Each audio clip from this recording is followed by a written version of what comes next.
reading today from Srimad Bhagavatam, Canto 7, Chapter 9, entitled, Prahlad Pacifies the Lord with Prayers.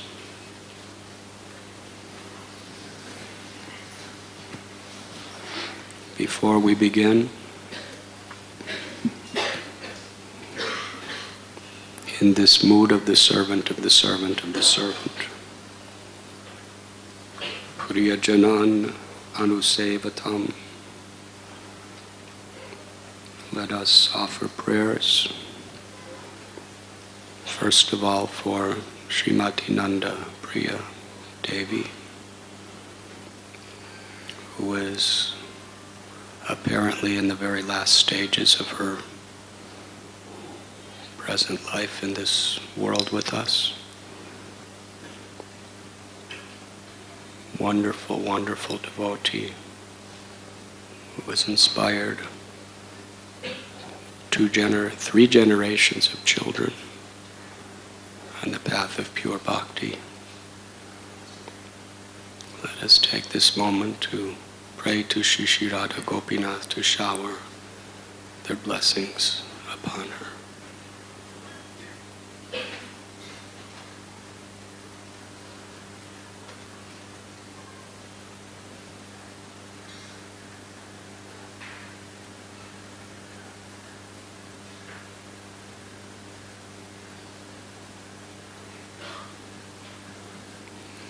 And let us offer our prayers for His Holiness Srila Jaipatak Swami Maharaj, who is still in critical condition in the sense that he requires ventilator for breathing. Until he can do without that, his present life is not out of danger. This great compassionate soul who's given his heart for the last 40 years in the mood of Prahlad to give bhakti to the world. One of the senior most dear disciples of Prabhupada, who we are all so indebted and obliged to. Let us offer our prayers.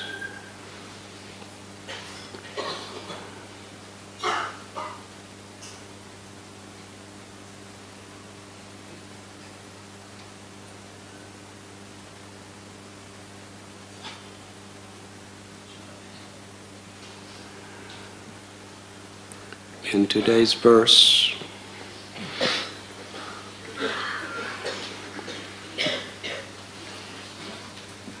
Prahlad is appealing to the Lord to do what is so easy for him, but absolutely impossible for anyone else.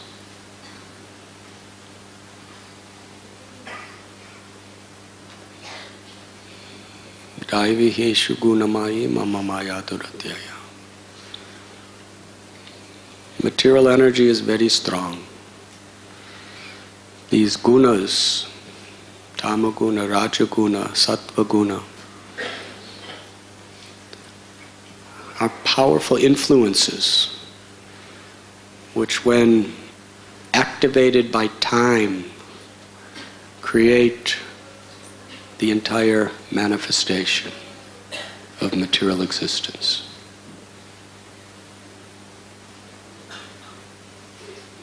The influence of ignorance, passion, and goodness is so strong, the Lord explains, that no one can escape. Only one who surrenders to the Lord can escape. There is a famous verse that trying to cross over the temptations, the fears, the illusions, the sufferings, the pleasures of material life is like trying to swim across the largest of oceans.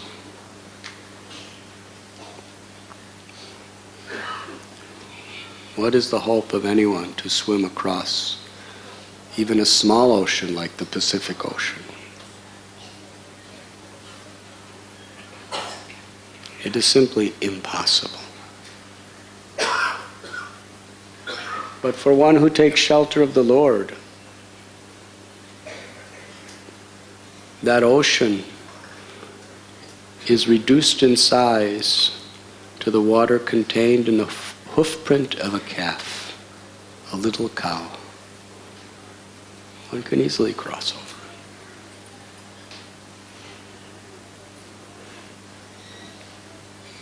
But how to take shelter of the Lord? That is what this verse is about. Prahlad says what's impossible for us is very easy for you, because you are the controller of material existence.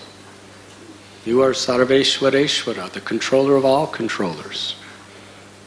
If you withdraw your Maya, then Maya does not exist for us.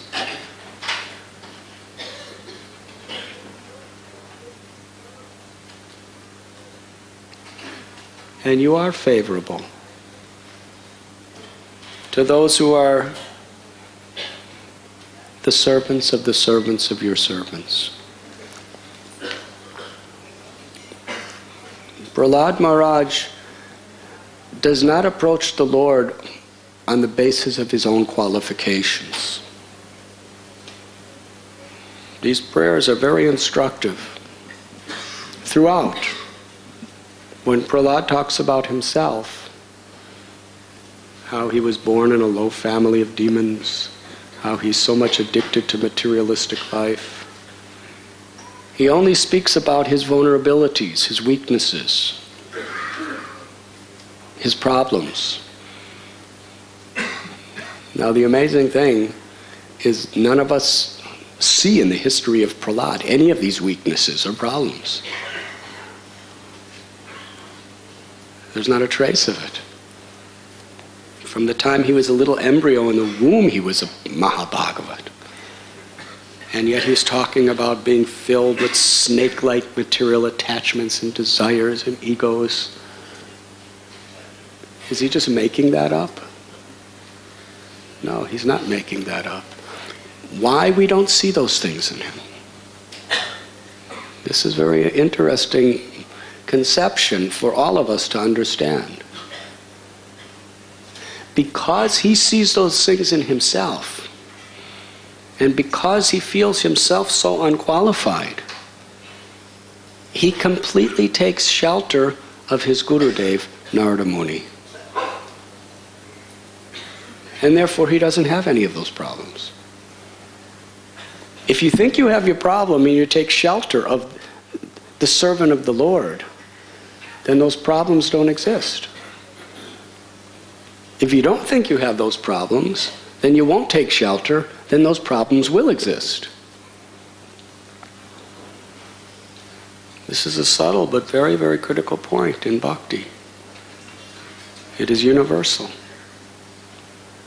Therefore, all the great personalities pray in such a way that they have very little to say good about themselves, but how much they praise the Vaishnavas and their Guru and Krishna. It's this psychology of humility that enables them to fully take shelter. Here, although Prahlad has done so many amazing acts of historical devotion, which are going down in history forever,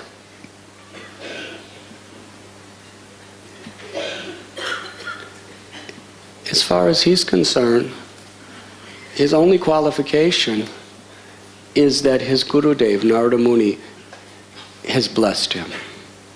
That's why you did all this for me, my Lord. And that's why you're standing before me now, offering me all benedictions. You have incarnated in this world, not because of me, but because I serve my Gurudev, and by his mercy, he blessed me and you have come. Tandara Charana Sevi Bhakti Sanivas. Therefore Narottam Das Thakur is praying, let me just be the servant of the Vaishnavas, and let me be very happy to live with the devotees. And Srila Prabhupada is taking this principle and focusing on it in his illustrious purport. How the Lord is very favorable to one who follows the instructions of his pure devotee. And Prabhupada says, in other words, one must become the servant of the servant of the servant of the Lord. And Prabhupada quotes Bhaktivinoda Thakur, Tumi to Thakur tomara kukur boliya janara more. Oh my Lord, oh Vaishnav, please consider me your dog.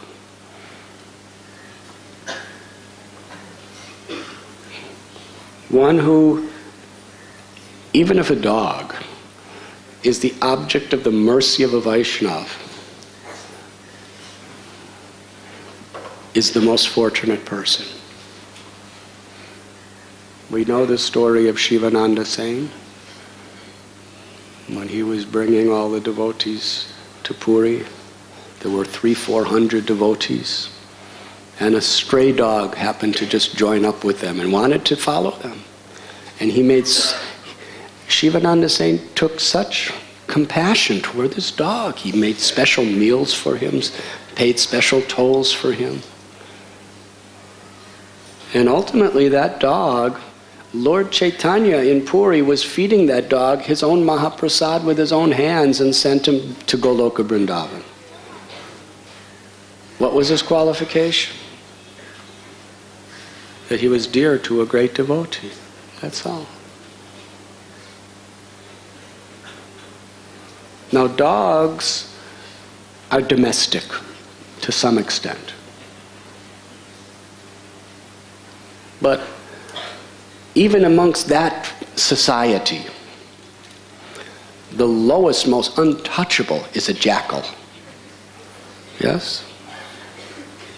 Jackals, nobody praises jackals.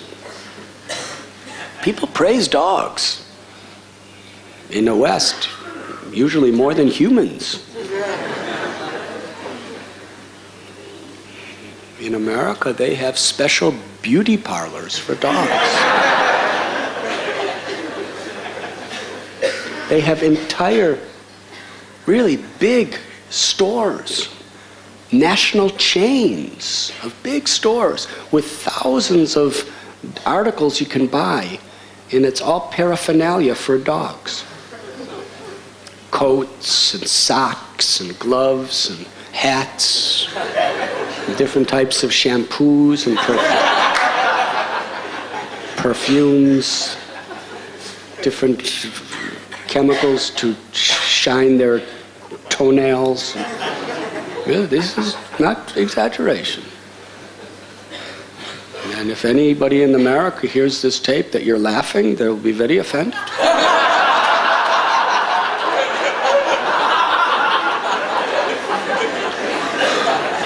We'll have to edit this tape.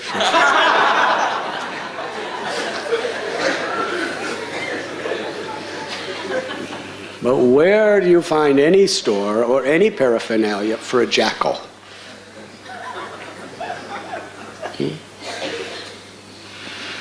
Jackal is very low considered very contaminated. In America, you'll see in almost any city, when people are walking their dogs, by the thousands and thousands, people walking their dogs. In the suburbs, in the cities, in the towns, in the villages, people walking their dogs. And they have a little machine, very simple little machine, or special rubber gloves. And whenever the dog responds to the calls of nature, because when they're outside, they do not discriminate where they do. Then the master, so-called master, will get fined by the government if he does not personally pick up the stool of the dog.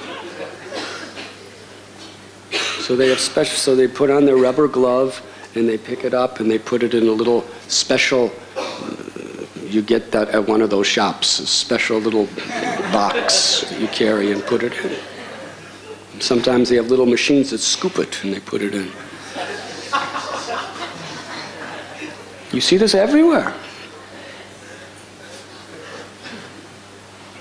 So this is very menial service.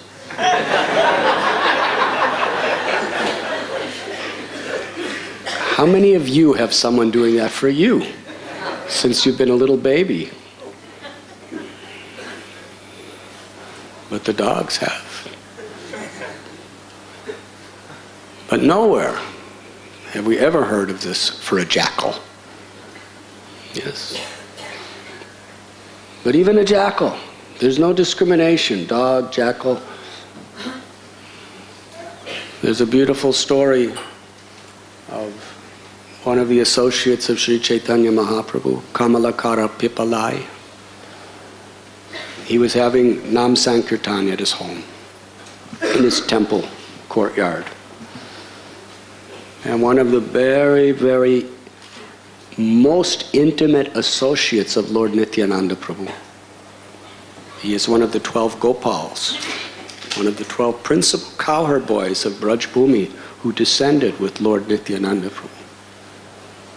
His name is Parameshwar Thakur. Very close to Janava Devi, Lord Nityananda Prabhu's consort as well. Parameshwar, it is explained, he went to Vrindavan, the final visit of Janava Devi, and personally witnessed her merge into the body of the deity of Ananga Manjari in the Gopinath temple. But in this particular instant, Parameshwar Thakur was dancing and chanting in the kirtan at Kamalakara Pipalai's home. And many, many people were coming. Very attractive kirtan. They were singing, they were dancing, they were so blissful. Krishna is not different than his name. And the realization of Krishna not different than his name is especially when devotees chant with that faith. And even more so when devotees chant with that realization. So it was very popular. But there was some very, very antagonistic people who hated Vaishnavas. And they couldn't tolerate this kirtan. It was just making too much noise. Nowadays, you just, file a case in the courts to stop it. But in those days, it wasn't so easy.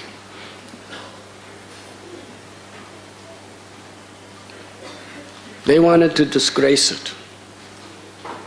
These people, they were Hindus, in one sense. They wanted to completely contaminate the kirtan area so that everyone would have to leave. So the devotees were chanting and dancing very blissfully, and these men, they were burning with envy because so many people were having such a good time. Materialistic people who are envious, they cannot tolerate other people happy when they're not happy.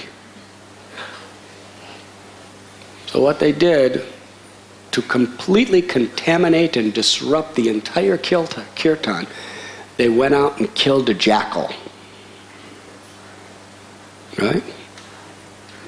And then they threw the jackal, the dead corpse of a jackal, right into the middle of the kirtan. Everyone, they were chanting, dancing, and all of a sudden this dead, bloody jackal just right in the center of the kirtan. Parameshwar loudly chanted the holy names.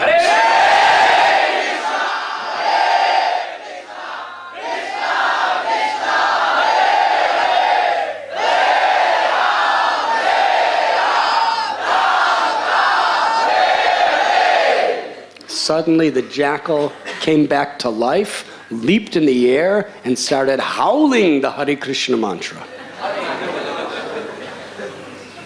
And for the rest of the kirtan, he was one of the devotees. Tears in his eyes, screaming out the holy names, dancing in ecstasy. Now, if anyone would have collected his stool, they would have become purified. It would have been very excellent Vaishnav Seva. This is the power of getting the mercy of a devotee. Even if you're a jackal, you can attain the highest perfection.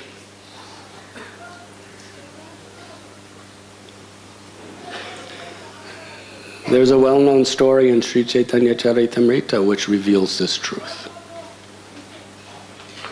Of a particular devotee that received a form of Lord Sri Chaitanya Mahaprabhu's mercy that no one was given the entrance into, except some of the most intimate confidential associates. His name was Kalidas. Kalidas lived not far from Saptagram, just a few miles from Krishnapur, which is the birthplace of Radhanath Das Goswami.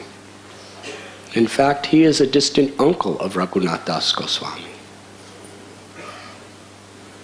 Kalidas made a vow. He was a very, very learned, very devoted person, highly respected in society. His vow was that he was going to get the remnants of the food left on the plate of every Vaishnav or devotee in the entire Bengal.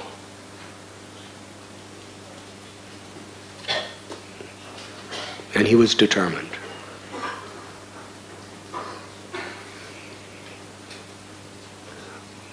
What does that mean? Just to eat food off somebody's plate is not in and of itself such a great thing. It was the faith in his heart. He had so much faith in the devotees. He so much wanted to humbly serve the devotees. He so much considered every devotee better than himself. That's the spirit of what he was doing. And how did he go about it? He would go to every devotee's house. And he himself was quite well-to-do. He would get really nice first-class prasad. He would probably do a little research of what that devotee liked. And he'd bring it in a nice plate and go to their house and offer obeisances and give them the prasad. And then he would ask for their remnants. And if they were not willing to give their remnants, he would somehow or other get it. Unknowingly. He did everything in such a way that he never hurt anyone's feelings.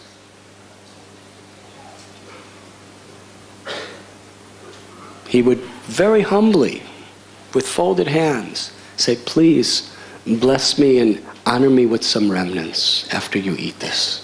And if they said, "No, no, no, we cannot give you our remnants. you are superior to us, then he would bow down and leave. And he would come back.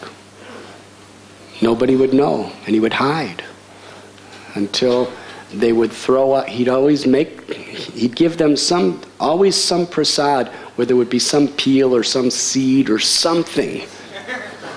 Or the plate. He would give them a plate, a leaf plate. And then after some time, they would throw the plate in the rubbish pit, and then he would go secretly to the rubbish pit and lick the plate and get whatever remnants. In this way, thousands of people he'd do this. And he did not discriminate who was high and who was low. If someone has faith in Krishna, if someone has devotion to Krishna, as far as he was concerned, they are the highest. He went to Jadu Thakur. Jadu Thakur, by the standards of the society at that time, he was born in a community of sweepers. And he was considered an untouchable. Not a Shudra, an untouchable by society. Out of the caste system altogether. By many orthodox Hindu calculations of that time, he had no rights, even to worship. But he was a very great devotee of the Lord. Jadu Thakur was coming from a very high caste. He was from a very affluent family. And he was a very learned scholar. He went to the house of Jadu Thakur and bowed down to Jadu Thakur. Jadu Thakur didn't know what to do. He bowed down to Kalidas. They shared love for Krishna. Now Jadu Thakur Kalidas knew for sure that Kalidas would not give him remnants. So he gave him first-class ripe mangoes. Now in Bengal, everyone likes first-class ripe mangoes. So he gave it to him on a leaf plate. Yes? So, when he bowed down, Jadu Thakur said, "Why are you bowing to me?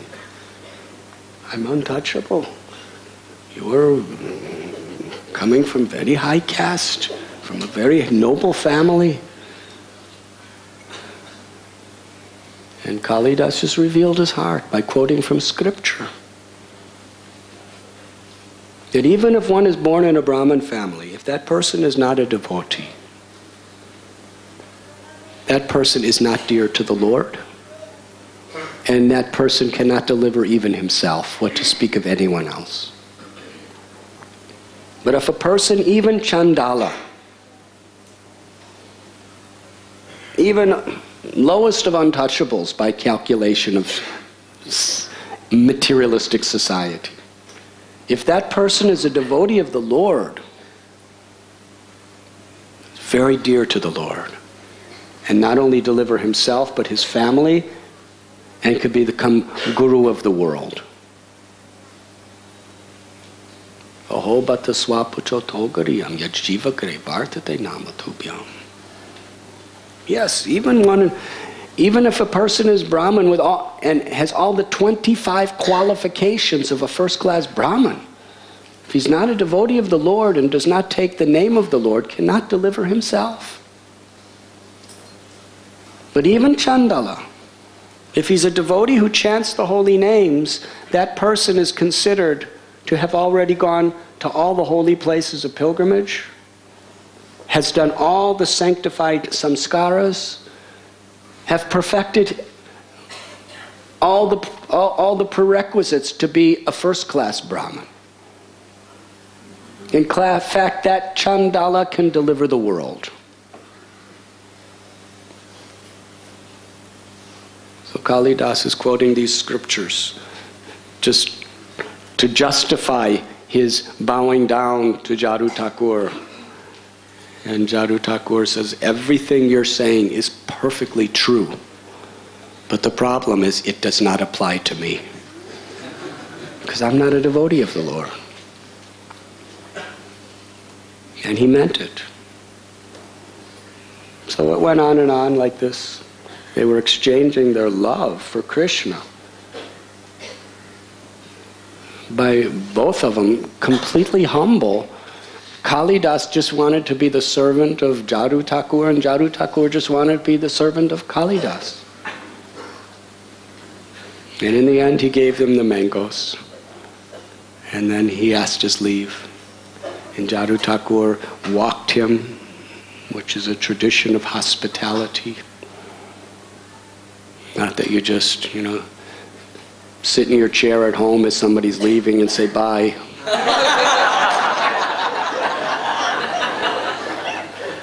But the custom is that you really make a person feel that you want them to be there. I know Krishna, Chandra Prabhu, Radha Priya Devi. I've seen whenever anyone visits their house and goes to leave their house, my parents, they couldn't believe this. My old friend Gary, he couldn't believe it. Even I can't believe it. When you're leaving their house, Radha Priya is always crying. Always crying. That why are you leaving? Why don't you stay? We'll miss you so much. And it's so much from the heart. And it comes to you to the stairs, to the downstairs, until you come to the car. And Krishna Chandra is in the same mood. His tears are not necessarily as visible. But the same spirit is there. And when you leave, you're thinking, these people there's so much love. There's such a service attitude. That's culture.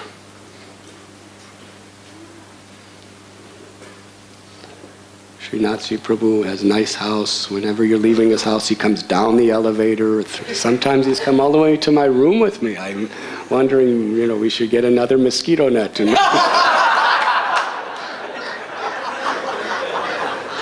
This culture. So Jadu Thakur, he's just a very poor man, sweeper class. It's not sweepers have nice houses. They're the poorest of the poor. But he was so rich with culture. As Kalidas was leaving, Jadu Thakur walked with him for some distance. Until Kalidas practically insisted, please go home now, you walked enough with me. And then he said, yes, yes. And then he bowed down, Jadu Thakur, and then walked back. And after he left, and Kalidas bowed down to him. And as he was walking away and his back was turned, Kalidas looked for Jadu Thakur's footprints in the dust of the road. And with ecstasy, not just a formality, but with deep, profound faith in his heart that this dust is so sacred, it will cleanse my entire existence. When you have that faith in the dust, it has that effect on your life. If you don't have that faith, it doesn't have the effect. Because the effect is coming from Krishna. Krishna makes that dust so pure. Because a devotee loves Krishna. Krishna, his bhakti is in the dust of his feet. And the dust of the feet represents service. If you have that faith in service to a Vaishnava, whatever their category is,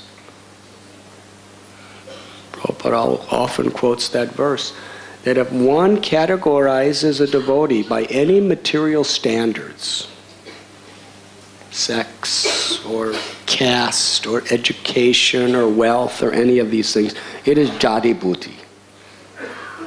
It is a hellish mentality.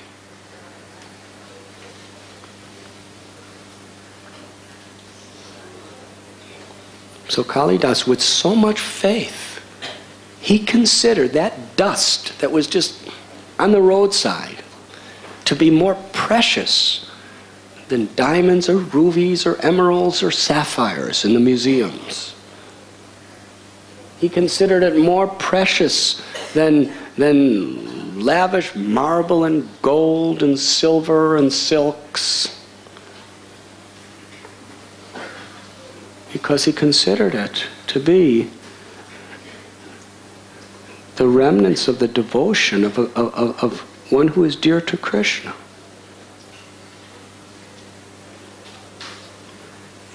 It's based on faith. It's based on appreciation.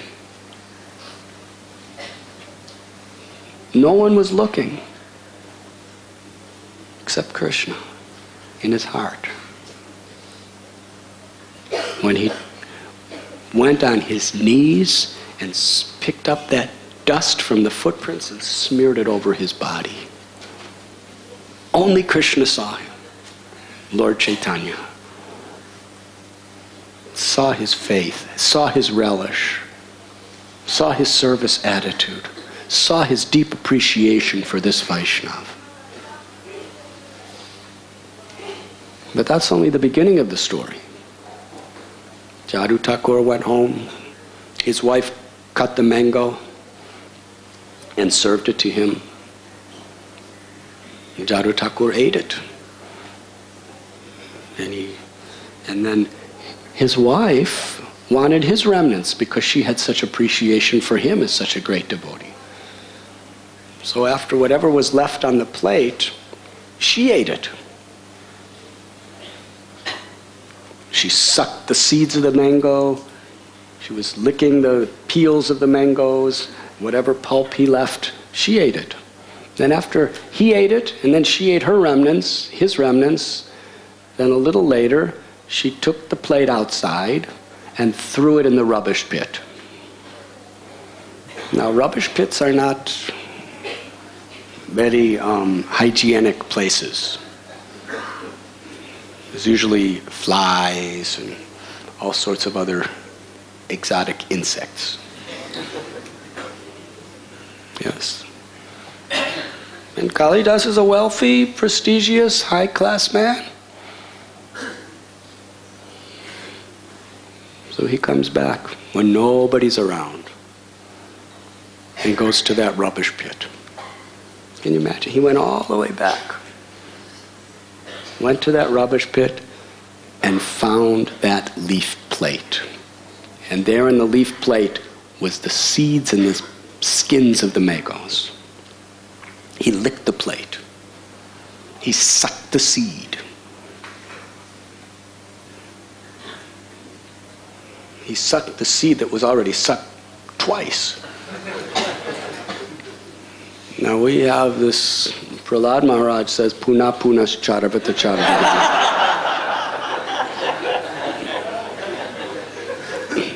You could think he's like that, chewing that which has already been chewed. You know, we can use an example that somebody, and then he was licking the inner portion of the skin of the mango that was already licked twice. So we could say that material enjoyment is like this. Somebody licks the mango skin, sucks the seed, throws it in the rubbish bin. Then somebody else picks it up, does it, throws it out, and then you come and do it again. Yes? That's considered to be what material enjoyment. You've already done everything so many times, you've already spit it out so many times, and still you're looking for the same thing again. But just see, when you have faith in a Vaishnav, how it transforms puna punascharvata charvananam into what Krishnadas Kaviraj Goswami says to be the greatest asset we have. Krishnadas Kaviraj Goswami says there are 3 very, very powerful substances, and if you only can have faith in these substances, with that faith, with that appreciation, somehow or other get it. Because it will cleanse your heart. It will attract Krishna's mercy to shower upon you if you relish it. And what are those 3 substances? The dust of the feet of a devotee, the water that washed the feet of the devotee, and the prasad that has been eaten by a devotee. When Krishna eats prasad, it's called Mahaprasad. When a devotee eats that prasad, it's called Mahaprasad. In this case, a devotee ate it, and then another devotee ate it, so it's Mahaprasad. Very, very interesting. It's like to be Krishna Das is an exalted position. But to be Das is a more exalted position. But to be a Das, honor Das, even more. Prabhupada explains, the more you go, the more you're the servant of the servant of the servant of the servant, the more relishable it is. So there's Mahaprasad, there's Mahaprasad, and there's Mahaprasad. Very, very powerful substance. Krishnadas Kaviraj, he's a Paramhamsa, he's a Mahabhagavat, he's the highest realized person.